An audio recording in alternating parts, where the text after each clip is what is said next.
FTP நேயர்களுக்கு வணக்கம். நம்மோட வம்சி அவர்கள் இணைந்திருக்கார். வணக்கம். வணக்கம் சதீஷ். அதிமுக பாஜக கூட்டணி அமையும் போதே நீங்க சொன்னீங்க, அந்த கூட்டணியில நிச்சயமா சீமானும் இடம்பெற வாய்ப்பு இருக்கு அப்படின்னு சொன்னீங்க. ஆனா அதுக்கான இண்டிகேஷன்ஸ் இப்ப வர மாதிரி தெரியுது. ஸோ இதை எப்படி நீங்க பாக்குறீங்க?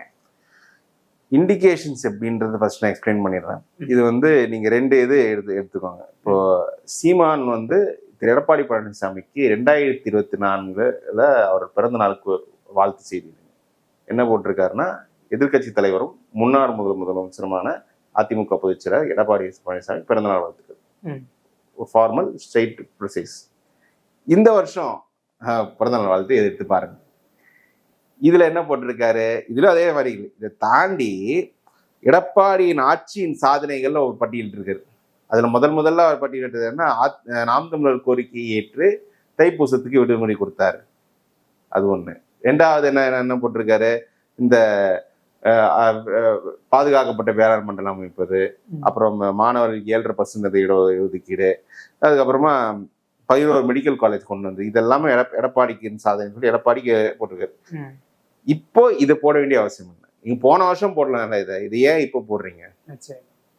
ஸோ அவர் என்ன நினைக்கிறாரு, எடப்பாடிக்கு ஒரு சாஃப்ட் சிக்னல் கொடுக்குறாரு.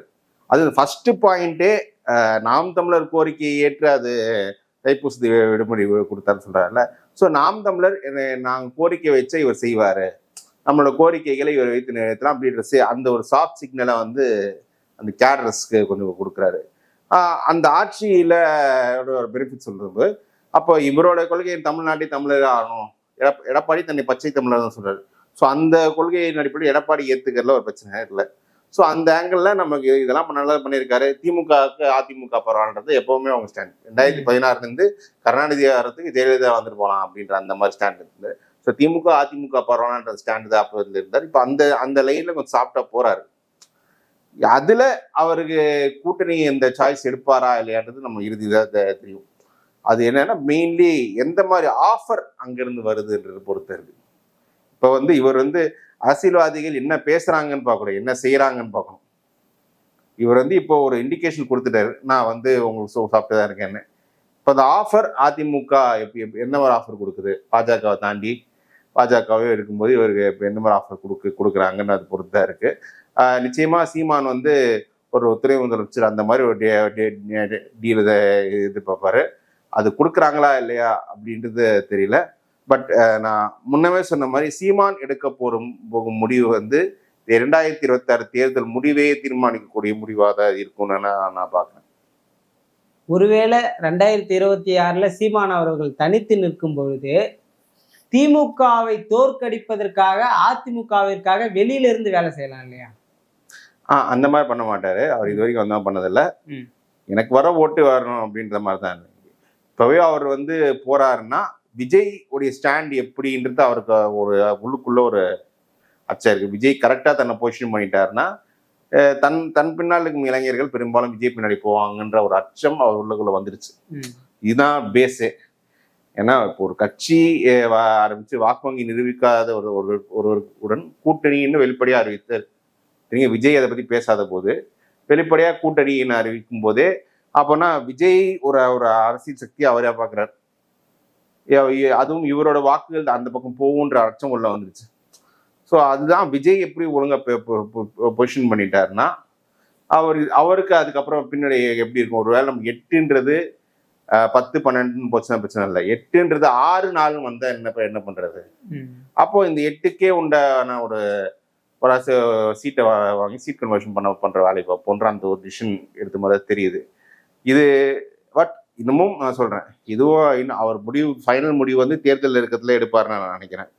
அதுவரை எப்படி ஆழம் பார்த்துட்டே இருப்பார், எப்படி ரெஸ்பான்ஸ் வருது, கேடர்ஸ் எப்படி ரெஸ்பாண்ட் பண்றாங்க, மீடியா எப்படி ரெஸ்பாண்ட், மக்கள் எப்படி ரெஸ்பாண்ட் பண்றாங்க அப்படின்னு பார்த்துட்டு அங்க என்ன ஆஃபர் கிடைக்குது. நம்ம அவர் 2011 விஜயகாந்த் உடைய எக்ஸ்பீரியன்ஸ் நல்லாவே இருக்கு. அது பாடம் படிச்சுட்டு விஜயகாந்த் இன்னைக்கு அன்றைய தினம் இந்த மாதிரி ஒரு டிசைடிங் ஃபேக்டர் பொசிஷன்ல இருந்தார். விஜயகாந்த் தனிச்சுதான் போட்டு இருந்தாரு. அவர் ஜெயலலிதா சேருவாரா மாட்டாரா அப்படின்ற அந்த ஒரு மாதிரி டேரமா இருந்துச்சு. திமுக அவர் சேர்ற மாதிரியே சில விஷயங்கள் பண்ணாங்க. அது தவறான நகர்வு. அவரும் சேர்ந்தவொடனே ஜெயலலிதா அதிகாரத்தை கொண்டு வந்துட்டாங்க. அவர் 26 எம்எல்ஏக்கள் ஜெயிச்சு எதிர்க்கட்சி தலைவர் ஆயிட்டார். ஆனா அதுக்கப்புறம் ஜெயலலிதா எப்படி அவர் ட்ரீட் பண்ணாங்கிறத சீமான் நல்லா தெரியும். சட்டமன்றத்துல அவர் எதிர்த்து பேசுனது, நீங்க உங்களுக்கு திராணி இருந்தா ஜெயிச்சு காட்டுங்க அப்படின்னு பேசுறது, அந்த மாதிரி அவர் டீஸ் பண்ற மாதிரி, அவர் ஈகோ ஹர்ட் பண்ற மாதிரி சில ஆக்டிங் பண்ணாங்க. எம்எல்ஏக்கள் எடுத்தது இதுன்னு, இதெல்லாம் எடப்பாடியும் செய்வார். இதுவும் சீமானுக்கு தெரியும். ஸோ அப்படி இருக்கும்போது இது அவர் நிறைய திங்க் பண்ணி தான் ஒரு டிசிஷன் வரணும். வேற சில ஃபேக்டர்ஸ் இருக்கு. ஒரு தேர்தல் நடத்தினா அதுக்கான ஒரு ஃபண்டிங் அதெல்லாம் இருக்கு. அதெல்லாம் கூட ஒரு ஃபேக்டரா இருக்கலாம். ஸோ இதெல்லாம் சீமான் மைண்ட்ல இருக்கும். அவர் இப்போ இந்த இதன் மூலமாக நான் அதிமுக பாஜக அணியில் சேர வாய்ப்பு இருக்கு அப்படின்னு சொல்றேன். பாஜகவோட நிறைய இண்டிகேஷன் சொல்றாரு. ராகுல் காந்தியோட மோடி சிறந்தவர், மோடி நல்லா பண்றாரு, சில விஷயங்கள் அண்ணாமலை நல்லா பண்றீங்க, பாஜக அண்ணாமலைக்குன்னு அவனை பார்த்தோம் அந்த மீட்டிங்ல பேசினது, அதெல்லாம். ஸோ அந்த இண்டிகேஷன் நம்ம கொடுத்துரு. இப்போ நயினார் வந்ததுக்காக வாழ்த்து தெரிவிச்சாரு. ஸோ அந்த ஒரு இப்போ நயினார் பச்சை தமிழர், எடப்பாடி பச்சை தமிழர், ஸோ இந்த அவர் ஐடியாலஜிக்கு இது எந்த ஒரு ஹர்ட்டு ஆகாது. ஸோ இந்த அணியில் அவங்க சேர்ந்தால் தனக்கு ஒரு இது இருக்குன்னு. பட் என்ன பிரச்சனைன்னா அதிமுக பாஜக நாம் தமிழர், ஸோ அந்த அணியில 3வது கட்சியாக தான் போய் சேருவாங்க. அது சீமானை எப்படி அது ஏற்றுப்பாரு, அவர் ஒரு அன்னைக்கு எப்படி ஏற்றுப்பாருன்னு தெரியல. ஏன்னா ஒரு 2வது கட்சி, இப்போ விஜயகாந்த் 2014 சேர்ந்து 2வது கட்சியை சேர்ந்தார், அது வச்சு இல்லை. இப்போ 3வது கட்சியாக சேரும்போது நம்ம ஒரு முதலமைச்சர் வேட்பாளர் நம்ம ப்ரொஜெக்ட் பண்ணி நம்ம 3வது கட்சியை சேர்ந்தது அது எப்படி நம்ம தொண்டர்கள் ஏற்றுப்பாங்களா அப்படின்ற அந்த ஒரு இதுவாக இருக்கும். அது மட்டும் இல்லை, விஜய் உடைய ஸ்டாண்ட் தான் முன்ன. விஜயோட ஸ்டாண்ட் எப்படின்னு, ஒருவேளை விஜயே கூட்டணி போயிட்டாருன்னா அப்ப சீமான் அதுக்கு மேல அந்த கூட்டணி ட்ரை பண்ண மாட்டார், தனிச்சு போடுறாரு. தன்னுடைய 8 உயர்த்தி காட்டல நம்பிக்கை அவருக்கு வந்துடும். அது விஜய் எப்படி நிற்பாருன்ற அது ஒரு கிளாரிட்டி தெரியாதனால்தான் இப்போ அதிமுக நாம் தமிழர் கேட்டஸ் யாரை கேட்டாலும் விஜய் 1% வாக்கு இருக்கு, விஜய்க்கு இவ்வளவு 15%, விஜய்க்கு எங்கேயும் ஓட்டே கிடையாது, 234 தொகுதி கேண்டிடேட் போட மாட்டாரு அப்படி இப்பவே ஜோசின் சொல்லிட்டு இருக்காங்க. இதே ஆட்கள் தானே ஒரு வருஷம் முன்னாடி விஜய் கூட்டணி சேரணும்னு சொன்னாங்க. அந்த ஒரு விஜய் ஃபேக்டர் தான் ஒரு மனசுக்குள்ள ஒரு ஃபியரை ஏற்படுத்தி எடப்பாடி கிட்ட போயிட்டு இருக்குன்னு போய் சேர்த்து நினைக்கிறேன். எடப்பாடி ஒரு வில் பவரோட தான் அதை சீமானை ஹேண்டில் பண்ணுவார். தாவேகா கூட்டணி அமைவதற்கு முன்பாகவே எடப்பாடி வியூகமா சில விஷயங்களை முடிவு பண்ணி தான் பாஜகவோட கூட்டணி அமைச்சாரு, இது சரி வராது போல அப்படின்னு. ஆனா திரும்பவும் சீமான் தவறு செஞ்சிடுவாரோ அப்படின்ற ஒரு பார்வை இருக்குல்ல. இப்ப தாவேகா கூட்டணின்றது, அதிமுக தாவேகா கூட்டணின்றது பிராக்டிக்கலி பாசிபிள் கிடையாது. கொஞ்சம் அரசியல் களத்துல இருக்கவங்க போது டிசிஷன் மேக்கிங் இருக்கவங்க தெரியும். வாக்கு வங்கி நிரூபிக்காத ஒருத்தருடன் எந்த ஒரு எஸ்டாப்ளிஷ் பார்ட்டியும் கூட்டணி வைக்காது. அது அப்பனா அந்த தன்னோட வாக்கு எடுத்து கொடுக்குற மாதிரி தான் இருக்கும். இப்போ ஜனசேனா உதாரணம் எடுத்துக்க, பவன் கல்யாண் கட்சி 2014 கட்சி தொடங்குறாரு. கட்சி தொடங்கின முதல் தேர்தலையே போட்டியிடல. சந்திரபாபு நாயுடு பாஜக கூட்டணிக்கு நிபந்தனை ஏற்றாரு, போட்டியிடாமலே பிரச்சாரம் பண்ணி கொடுக்குறாரு. அதுக்கப்புறம் கட்சி பண்ணி கொஞ்சம் கட்சி வளர்க்குறாரு. 19 தனித்து போட்டிடுறாரு. அன்னைக்கு போட்டியிடும்போது சந்திரபாபு நாயுடு தனித்து போட்டிட்டு ஒரு வாக்கை நிரூபித்து விட்டு சந்திரபாபு நாயுடு தோத்து போய் கிடக்கிறார். ஸோ தோத்து போன இந்த 2 பேரும் சேர்ந்து 24 அந்த வாக்குகளுக்கான சீட்டை வாங்கிட்டு ஒரு ஆட்சிக்கு வராரு. அதை வச்சு இப்போ இன்னைக்கு அதிகாரத்தை வாங்கிருக்கு. அப்போ அதனால நீங்க வாக்கு வங்கி நிரூபிக்காத வரை அவர் நீங்க கூட்டணி விஜய்க்கு போக முடியாது. எடப்பாடிக்கு வேற ஆப்ஷன் இல்லைன்னா எடப்பாடி கட்சி இருக்கும் சிறப்பு முயற்சி எடுத்திருப்பாங்க. எடப்பாடி அது பெருசா முயற்சி எடுத்திருப்பாரு நான் நம்பல. அவர் ஒரு ரொம்ப பிராக்மேட்டிக் அண்ட் பொலிட்டீஷியன். எதுவுமே விஜயே ஒவ்வொரு டிமாண்ட் வச்சிருப்பாரு. துணை முதலமைச்சர் கேட்கும்போது நீங்க வாக்கு வங்கி நிரூபிக்கல, இவங்க வாட்டு வருமா வராதே தெரியாது. இப்படி இருக்கும்போது விஜய் நம்பி போறதுக்கு அதுக்கு பசங்க பாஜக கிட்டே போயிருக்கலாம். சண்டைக்காரன் காலில் விழுந்து சாட்சிக்காரன் காலில் வந்து சண்டைக்காரன் காலில் விழுந்துடலாம் அப்படின்ற அந்த முடிவு எடுத்தா பாஜக போன. பாஜகவும் இவருக்காக அண்ணாமலையை தள்ளி வச்சிருக்காங்க. அதுவே ஒரு எடப்பாடிக்கு பெரிய வெற்றி தான். ஸோ அந்த ஒரு அணி பேசுறாங்க. அடுத்து சீமானை அந்த அணியில கொண்டு வரது எப்படி என்ற அந்த முயற்சி பண்ணும்போது எடப்பாடியும் கொஞ்சம் வெயிட் அண்ட் வாட்ச் கேம் தான் பண்ணுவார். அவர் இன்னும் 1 வருஷம் டைம் இருக்கு, பொறுமையா பண்ணலாம். இப்பவே நம்ம போய் கேட்டோம்னா இவரை சீட் கொடுக்க கேட்பாங்க. இப்போ பாஜகவுடன் இப்பயே போனாங்கன்னா அந்த கெமிஸ்ட்ரி ரொம்ப பாதிக்கப்பட்டிருக்கு. அவங்க மாநில தலைவர் மாத்திட்டு பண்ணோன்ற போது 1 வருஷம் டைம் ஆகும். அதனால அவங்க இப்பயே போயிட்டு ஃபைனலைஸ் பண்றாரு. ஆனா இப்ப அடுத்த கட்சி பண்ணும்போது கொஞ்சம் பொறுமையா தான் ஒரு நிதானமாக தான் ஒரு யோசிச்சு ஒரு கூட்டணி கொண்டு வர்றாரு. ஆனா நிச்சயமா சீமான அணியில சேர்க்கணும் தான் நினைப்பாரு. எல்லாமே அவர் டேர்ம்ஸ் தான் வரணும்னு தான் நினைப்பாங்க. அது எப்படி அந்த எப்படிப்பட்ட ஆஃபர் கொடுக்குறாரு, சீமானும் உறுதியா நிற்கணும், இவரும் உறுதியா நிற்கணும். சீமான் சரி திமுக தோக்கடிக்கல வேற ஏதோ காரணத்துக்கு ரொம்ப இது ஓகே நீங்க சரியில்லை எங்க அண்ணன் லைட்டா இறங்கினாருன்னா ஒரு கம்மியா சீட்டு கொடுத்து தள்ளி கட்டி விடுது. ஒரு இந்த துணை முதலமைச்சர் இந்த மாதிரி ஒரு டிமாண்ட் ஹெவியா வச்சாதான் அவர் பண்ண ஒரு டிமாண்ட் வச்சானா அப்போ அவர் எப்படி ரியாக்ட் பண்றாருன்னு பொறுத்தா இருக்கு. அது மறுபடியும் விஜய் ஃபேக்டர் அப்பவும் இருக்கும். விஜய் நீங்க பாத்தீங்கன்னா பிறந்த நாள் வாழ்த்து தெரிவிச்சிருந்தாரு, இந்த பிறந்த நாள் வாழ்த்து தெரிவிக்கல. அப்ப எடப்பாடி டோர் நம்ம க்ளோஸ்ட் அவரே ரிலீஸ் பண்றாரு. அப்படிதான் போகும் நிச்சயமா. ஆனா சீமான் கூட்டணிக்கு போறாரு அப்படின்னாவே பொதுவெளியில சொல்லக்கூடிய வார்த்தைகள் என்னவா இருக்குன்னா, தமிழ் தேசியத்தை பேசக்கூடியவங்க எப்படி திராவிடத்தையும் இந்திய தேசியத்தையும் ஏத்துப்பாங்க அப்படின்னு சொல்லுவாங்க. அதுக்கப்புறம் வரக்கூடிய ஃபண்டு வராது, வெளிநாடுகள்ல இருந்து வரக்கூடிய ஈழத்தமிழர்களுடைய ஃபண்டு வராது அப்படின்ற இந்த விஷயங்களை குறிப்பிட்டு சொல்லும் பொழுது, இது தொடர்ந்து தமிழ் தேசியத்திற்கான ஒரே ஒரு கட்சியா தமிழ்நாட்டுல சீமான் தான் இருக்காரு அப்படின்றாங்க. அதனால அதை நிலைநிறுத்தணுன்றதுக்காகவே தனிச்சு போட்டிடுவாரோ?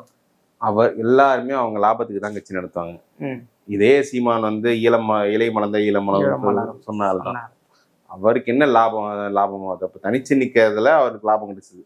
இன்னொன்னு சொல்ல போனா சீமான் இவ்வளவு நாள் தனிச்சு நிக்கிறாருன்னா அவருக்கு வாய்ப்பும் பெருசா வரல. அதுவும் சீமானுக்கு திமுக அதிமுக எங்களோட வாங்க டிமாண்ட் காத்து கிடந்து அவர் போகாம இருந்தா ஃபைன். அவங்களும் இவங்களோட கூட்டணி வைக்கிறது. ஏன்னா அவங்களுக்கு தெரியும் ப்ராக்டிக்கலா இது இந்த ஓட்டு நம்மளுக்கு டிரான்ஸ்ஃபர் ஆகுது, ரிபெல் ஓட்டு தான் டிரான்ஸ்ஃபர் ஆகாது அப்படின்னு அவங்க புரிஞ்சுக்கிட்டாங்க. இப்ப என்ன இப்ப நிலைமை என்னன்னா அந்த ஓட்டு கொஞ்சம் அதிகமாயிருச்சு. சரி இப்ப நம்ம அந்த ஓட்டு கொஞ்சம் அதுல பாதியா டிரான்ஸ்ஃபர் ஆனா நல்லா இருக்கும் அப்படின்ற மைண்ட் செட்ல போறாங்க. தமிழ் தேசியம் இந்த ஐடியாலஜிட்டாங்கன்னா இப்ப 1967 திமுக வெற்றி பெற்றும் போது அந்த அணியில சுதந்திரா கட்சி இருந்தது, கம்யூனிஸ்ட் இருந்தாங்க, பிரஜா சோசியலிஸ்ட் கட்சி இருந்தாங்க. அப்புறம் அன்னைக்கு நாம் தமிழர் இருக்க இப்போ ஆதித்தனார் போன்றவங்க, மாப்ப சுப்பிரமணியம் போன்றவங்க, தமிழ் தேசியம் போன்றவங்க எல்லாம் இவங்கெல்லாம் காமராஜை வீழ்த்தவன் ஆன்டி காங்கிரஸ் ஒரு ஒற்றை புள்ளியில இருந்து நம்ம எல்லாமே ஒண்ணுதான், நம்ம காமராஜ் தோக்கடிச்சு மற்ற இது பேசிக்கலாம் அப்படின்னு சொல்லிட்டு அவங்க அதே மாதிரி திமுகவை வீழ்த்துவதற்கு எல்லாருமே ஐடியாலஜி கலந்து ஒன்றிணைக்கணும், ஒரு பைப்போலர் ஃபைட்டு கொண்டு வரணும்ன்ற அந்த மைண்ட் செட்ல இருக்கும் போது ஆன்டி டிஎம்கே என்ற பாயிண்ட்ல இருக்கும். சீமான் ஒரு ஓட்டர்ஸை பொறுத்தவரைக்கும் மெஜாரிட்டி ஆன்டி டிஎம்கே, அதிமுக எதிர்ப்பை தாண்டி திமுக எதிர்ப்பு அங்க பிரதானமா இருக்கும். அதனால அந்த ஓட்டர்ஸை கன்வின்ஸ் பண்ணி ஓட்டை டிரான்ஸ்ஃபர் பண்ண வைக்கலாம் அப்படின்னு 2 பேர் நம்புவாங்க. ஒரு முயற்சி தான். ஏன்னா நம்ம முன்னமே சொன்ன மாதிரி இப்போ அதிமுக பாஜக கூட்டணியும் சேர்ந்துருக்காங்க. இந்த அணி தான் 19 இருந்து 21 இருந்தது. ஏற்கனவே இந்த திமுக தோத்து போன அணி தான் இது. இந்த 2 பேர் மட்டுமே வச்சு ஜெயிக்க முடியாது. சீமான் வச்சு ஒரு ட்ரை தான், எப்படியும் தோக்க போறோம். சீமான் வச்சு ஒருவேளை வெற்றி பெற்றுனா அந்த ஓட்டு வந்து வெற்றி பெற்ற அதிகாரம் இல்லை ஒண்ணுமே நம்பிடும், பரவாயில்ல இப்பவும் தோக்க போறோம் அப்பவும் தோக்க போறோம் அப்படின்ற அந்த மைண்ட் செட் தான். ஆளும் கட்சியின் என்ன சொல்லுங்க, அரசாங்கத்தின் ஆன்டி இன்கம்பன்சிக்காக ஒரு சில கட்சிகள் ஒன்றிணைந்து ஆளுங்கட்சியை தோற்கடிக்கலாம் அப்படின்னா அது கொள்கையில்லா கூட்டணியாகத்தானே அமையும். மெட்டீரியல் பாலிடிக்ஸும் கொள்கைக்கு சம்பந்தம் கிடையாது. நான் 67 உதாரணத்தை சொல்றேன். 67 அன்னைக்கு திமுக அமைத்த கூட்டணியில கொள்கை கிடந்து பல கட்சிகள் உள்ள இருந்தாங்க. நிச்சயமா. ஏன்னா காங்கிரஸை வீழ்த்தணும்னு நினைச்சதுக்கு காரணம் அங்க பார்ப்பனிய ஆதிக்கம் அதிகமா இருந்தது, ஊழல் அதிகமா இருந்தது, தமிழர்களுக்கான முக்கியத்துவம் இருக்காம இருந்த காரணம். காமராஜர் இப்ப பவர்ஃபுல் லீடரா இருந்தா காமராஜ் எதிர்ப்புன்ற காங்கிரஸ் வேண்டான்ற புள்ளியில எல்லா ஓட்டும் ஒரு இடத்துல வரணும்னு. அதே மாதிரி இன்னைக்கு திமுக வேண்டாம் ஸ்டாலின் வேணாம் நினைக்கிறவங்க ஓட்டுல ஒரே ஒரு புள்ளியில இறையணும் அப்படின்ற மாதிரிதான் அவங்க நினைப்பாங்க. அந்த ஸ்ட்ராட்டஜி எடுத்து தான் போவாங்க. அதுல எல்லாருக்கும் அவங்கவுங்க பலத்துக்கு ஏற்ற ஒரு லாபத்தை சம்பாதிக்கணும் தான் நினைப்பாங்க. பாஜகவும் அதை நினைப்பாங்க, சீமானும் அதை நினைப்பாங்க, அதிமுகவும் அதிமுக கேஸ்ல ஒரு படிமையில அவங்க அதிகாரம் கிடைக்கணும் அப்படின்ற அந்த புள்ளி தான் இருப்பாங்க. சீமான் இணைவதன் மூலமா என்ன ஒரு அதிமுக என்ன பேசிக்கணும்னா, அதிமுக கண்டெஸ்ட் பண்ற சீட்டே 140 கம்மியா தான் இருக்கும். எட்ட சீட்டு. ஏன்னா இப்ப சீமான் சேர்த்து இது பாமகவும் சேர்க்கணும்னு நினைப்பாங்க. இவங்க இது எல்லாம் போய் 140 சீட் கம்மியா தான் கொஞ்சம் நிக்கிற மாதிரி இருக்கும். அப்ப 140 சீட்டு கம்மியா நிற்கும்னா உங்களுக்கு மெஜாரிட்டி கிடைக்குமா, தனி மெஜாரிட்டி கிடைக்குமான்ற அது ஒரு பெரிய கேள்வி வரும். அந்த ஒரு காம்ப்ரமைஸ் பண்ணி தான் அவங்க வருவாங்க. அதுதான் எப்படி அந்த சீட் ஏன்னா அலையன்ஸ் ஃபார்ம் ஆயிடுச்சு. அந்த சீட் ஷேர் இங்க எப்படி பண்ணுவாங்கன்றது அப்போ சேலஞ்சிங்கான இது. ஏன்னா எடப்பாடியை பொறுத்தவரை அவர் எப்பவுமே சீட் ஷேரிங்ன்ற போது ரொம்ப டஃப்பாக தான் இருந்திருக்காரு. அவ்வளோ ஈஸியாக சீட்ஸ் எல்லாம் இன்னொருத்தர் கொடுக்கக்கூடிய நபர் கிடையாது. எப்படி இந்த பார்ட்டிஸ் ஹேண்டில் பண்ணுறாங்கன்ற பொறுத்து இருக்கு. அது சீட்டை பொறுத்து தான் இப்போ சீமான் போன்ற அளவு தெரியும். அது ஆஃபர் கிடைச்சப்பறம் போகலாம் அப்படின்ற மைண்ட் செட்டில் அவர் இருப்பார். அதிகபட்சமான கூட்டணி சேருவதும் தோல்வியை சந்திக்கிறதுக்கு ஒரு காரணமாக கூட இருக்கும்ல. இப்போ வேற வழி இல்லை, தொடர் தோல்வியில் இருக்காங்க. கூட்டணி இப்போ எல்லாம் ஒரு பெரிய ரெயின்போ அலையன்ஸ் ஃபார்ம் பண்ணாதான் அவர் தான் மெகா கூட்டணி அமைப்போம் அப்படின்னு சொல்லிட்டு இருக்காருல்ல. இப்போ மெகா கூட்டணி அமைத்தால் தான் வீழ்த்த முடியுன்ற மாதிரி நிலை இருக்கு.